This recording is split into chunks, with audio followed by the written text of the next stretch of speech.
بسم اللہ الرحمن الرحیم۔ سلسلہ سوال و جواب میں آج سوال ہماری ایک بہن نے پوچھا ہے کہ روزہ سحری کھائے بغیر ہو جاتا ہے یا نہیں ہوتا؟ میں پریشان ہوں، مجھے بہت ساری عورتوں نے یہ بتایا ہے کہ بغیر اگر سحری کے آپ نے روزہ رکھا تو آپ کا روزہ ٹھیک نہیں ہو جائے گا، تو اس میں میری اصلاح فرمائیں۔ تو اس سلسلے میں جواب یاد یہ ہے کہ حدیث پاک میں آتا ہے، آپ صلی اللہ علیہ وآلہ وسلم نے ارشاد فرمایا، اللہ رب العزت نے میری امت کے سحری کھانے میں برکت رکھی ہے،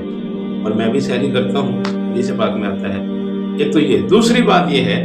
کہ اس حدیث کی روح سے سحری کھانا باعث برکت ہے، اور ملائکہ اس وقت دعا کرتے ہیں آپ کے لیے، اور اللہ پاک کی طرف سے اس وقت آپ پر رحمت نازل ہوتی ہے۔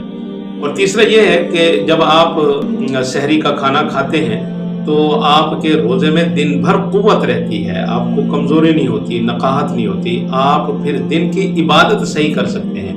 ہاں جی، پھر آپ کا دل کرتا ہے نماز پڑھنے کو بھی، تلاوت کرنے کو بھی، کیونکہ قوت جمع ہوتی ہے۔ اگر آپ سحری نہ کریں، سحری نہ کھائیں، ٹھیک ہے، تو اس میں یہ ہے کہ دن بھر کی عبادت میں آپ کو مسئلہ بنے گا، آپ کا دل نہیں کرے گا نماز پڑھنے میں، تلاوت کرنے میں، تو یہ چیزیں آ جاتی ہیں۔ باقی رہا مسئلہ سحری کھانے کے بغیر یا سحری کھائے بغیر بھی روزہ ہو جاتا ہے، ایسا مسئلہ نہیں ہے، ہو جاتا ہے روزہ۔ اگر آپ میں قوت اتنی ہے، یا بالفرض ایک بندہ اس کو جاگ ہی نہیں ہوئی، ٹھیک ہے، یا ایک بندہ اس نے کھانا لیٹ کھایا ہے جا کے، ٹھیک ہے،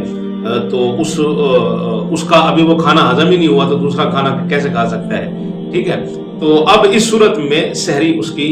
بغیر سحری کے بھی اس کا روزہ ٹھیک ہو جائے گا، اس میں کوئی مسئلہ نہیں ہے۔ لیکن سحری کھانا باعث برکت ہے اور دن بھر قوت رہتی ہے، باقی عبادت صحیح رہتی ہے، یہ اس وجہ سے ہے، وگرنہ روزہ آپ کا بغیر سحری کے بھی ہو جائے گا۔